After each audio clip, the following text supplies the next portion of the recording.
नमस्कार, झारखंड समाचार में आप सबों का स्वागत है। आइए जानते हैं झारखंड की छोटी बड़ी मुख्य खबरों को।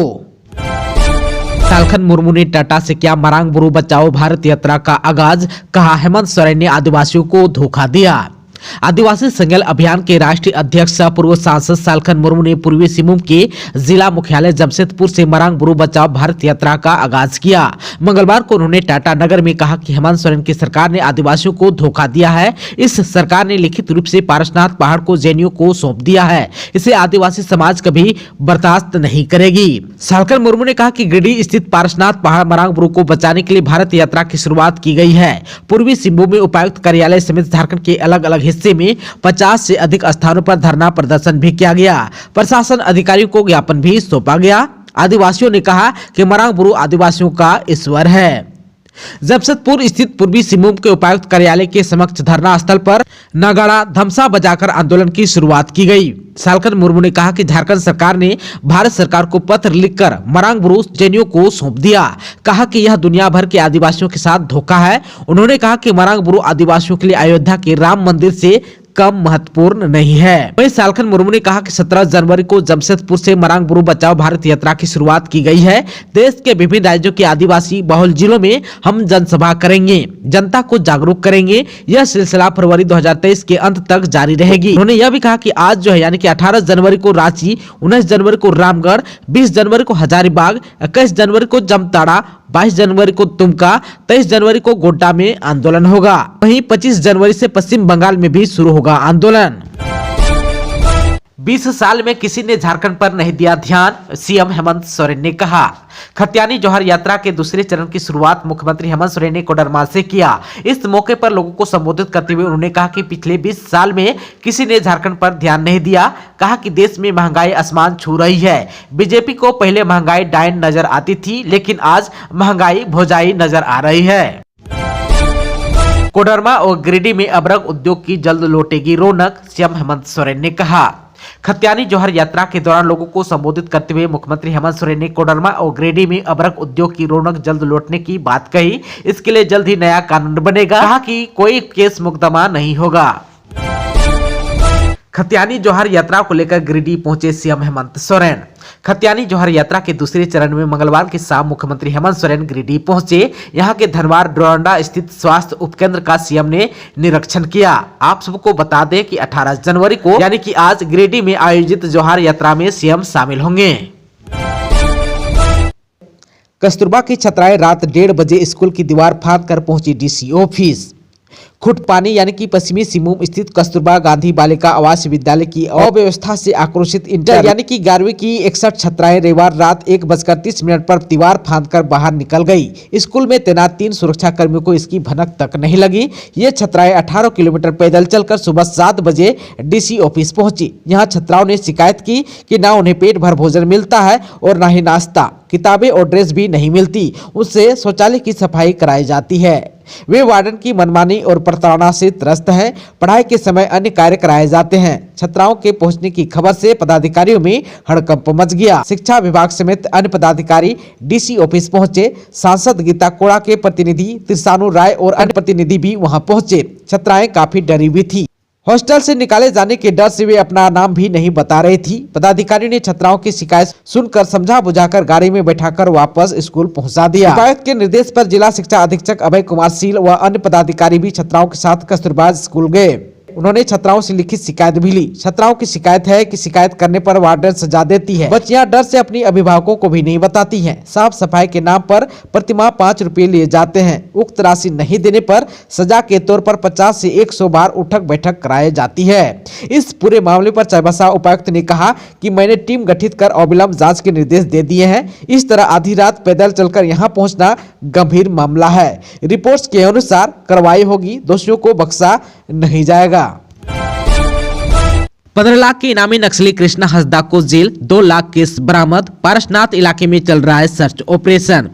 पारसनाथ इलाके में आतंक मचाने वाले 15 लाख के इनामी और कुख्यात नक्सली कृष्णा हंसदा को गिरफ्तार करने के बाद अलग अलग इलाकों में छापामारी कर भारी मात्रा में नक्सली वर्दी, नकदी रुपये समेत कई सामग्री बरामद की गई है। इसके अलावा कृष्णा के पास से लेवे के रूप में वसूले गए करीब 2 लाख रुपए कैश भी बरामद किए गए हैं। नक्सली कृष्णा हंसदा की निशानदेही पर अभी भी पारसनाथ के इलाके में सर्च अभियान चलाया जा रहा है। मंगलवार को एसपी अमित रेणु ने प्रेस वार्ता कर इस मामले की जानकारी दी। गिरिडीह के एसपी अमित रेणु ने बताया कि नक्सली कृष्णा हंसदा पारसनाथ जोन का सबसे सक्रिय नक्सली रहा और इस पर 15 लाख का इनाम सरकार द्वारा घोषित किया गया था। इसकी गिरफ्तारी से नक्सलियों को तगड़ा झटका लगा। इसकी गिरफ्तारी पुलिस के लिए भी बड़ी कामयाबी है। लंबे समय से पुलिस को इसकी तलाश थी। फिलहाल पारसनाथ इलाके में सर्च ऑपरेशन चलाया जा रहा है। नक्सली कृष्णा हंसदा की निशानदेही पर पुलिस सर्च अभियान चला रही है।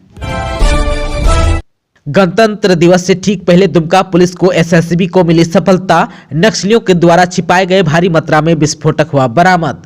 गणतंत्र दिवस के पहले दुमका जिले की पुलिस को एसएसबी की 35वीं बटालियन के सहयोग से बड़ी सफलता हाथ लगी। पुलिस ने उग्रवाद प्रभावित शिकारीपाड़ा प्रखंड के करकट्टा पहाड़ से भारी मात्रा में विस्फोटक, नक्सली साहित्य तथा माओवादी संगठन और पीएलजीए से जुड़े बैच भी बरामद किए। देवघर पुस्तक मेला में साहित्य और प्रतियोगिता परीक्षा की पुस्तकें अधिक किए जा रहे हैं पसंद। देवघर के बीएड कॉलेज मैदान में आयोजित देवघर पुस्तक मेला परवान पर है। हर दिन पुस्तक प्रेमियों की भीड़ उमड़ रही है। खासकर शाम के वक्त स्टॉल में भीड़ अधिक लग रही है। वहीं दिन भर स्कूल और कॉलेज के बच्चे अपनी पसंद की किताबें खरीदने के लिए पहुंच रहे हैं। आप सबको बता दूं कि प्रतियोगिता परीक्षा, साहित्य, कहानी आदि पुस्तकें ज्यादातर पसंद की जा रही है। झारखंड में पश्चिमी विक्षोभ का असर, 21 जनवरी तक छाए रहेंगे बादल। झारखंड में मौसम का मिजाज अभी बदलता रहेगा।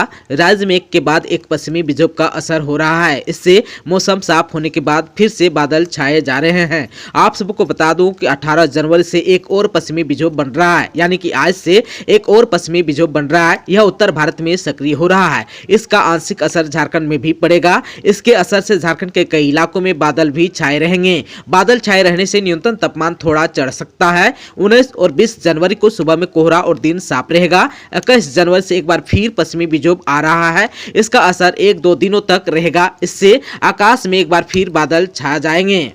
आप सबको बता दूं कि राजधानी का न्यूनतम तापमान फिर 10 डिग्री सेल्सियस से नीचे गया है।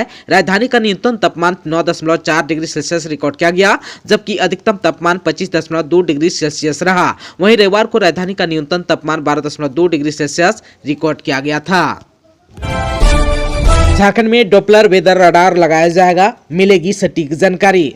मौसम केंद्र रांची में जल्द ही डॉपलर वेदर रडार लगाया जाएगा। इससे राज्य में हर मौसमी करवट पर निगरानी रखी जाएगी। इस बाबत मौसम केंद्र रांची के प्रभारी अभिषेक आनंद ने सोमवार को प्रेस को बताया कि नया रडार 100 किलोमीटर के दायरे में भारी बारिश, आंधी और ओलावृष्टि की सटीक जानकारी देगा। उम्मीद है कि साल के अंत तक रांची केंद्र में डॉपलर रडार लग जाएगा। यह रडार विशिष्ट पूर्व अनुमान और चेतावनी में भी सुधार करने के लिए मददगार साबित होगा। सटीक डाटा उपलब्ध होने की स्थिति में आपदा के नुकसान को कम करने में भी मदद मिलेगी। उन्होंने बताया कि थंडर स्टॉर्म टैक्स बेड भी लगाया जाएगा, जिससे गर्जन की पूर्वानुमान की जानकारी मिल सकेगी। उन्होंने कहा कि मौसम के बारे में सटीक जानकारी मिल रही है, जिससे शादी विवाह, एविएशन, कृषि क्षेत्र के लोगों को काफी लाभ हो रहा है। झारखंड के संथाल आदिवासियों ने कफन प्रथा पर लगाई रोक, बदले में देने होंगे पीड़ित परिवार को धनराशि। हजारीबाग, रामगढ़ और बोकारो जिले के संथाल आदिवासी बाहुल गांव में कफन प्रथा पर रोक लगा दी गई है। सोमवार को चुरचू प्रखंड के आदिवासी बाहुल गांव कजरी पुरकुंडा में आयोजित संथाल समाज बैठक में उक्त निर्णय लिया गया। बैठक के बाद जानकारी दी गई कि 3 जिले में कफन प्रथा को समाप्त कर दुखी परिवार के परिजनों को सहयोग राशि देकर सहायता प्रदान किए जाने का प्रस्ताव पारित किया गया। कफन सिर्फ घर और अपने गोतिये के लोग ही देंगे, अन्य रिश्तेदार और गांव के लोग कफन के बदले नगद राशि देंगे। मौके पर उपस्थित सभी लोग एक जगह धन जमा कर पीड़ित परिवार को देंगे। इससे परिवार की आर्थिक मदद हो सकेगी। झारखंड के छात्रों को कम ब्याज दर पर एजुकेशन लोन मिलने की है उम्मीद।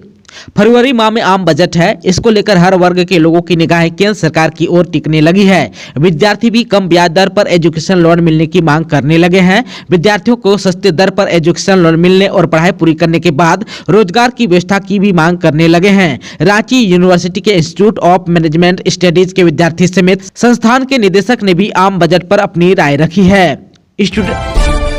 झारखंड सरकार अंडा, मातृत्व हक, पेंशन और राशन को दे प्राथमिकता। भोजन का अधिकार अधिनियम झारखंड ने प्रदेश की हेमंत सोरेन सरकार से मांग की है कि वह वर्ष 2023-24 के बजट में अंडा, मातृत्व हक, पेंशन और राशन को प्राथमिकता दे।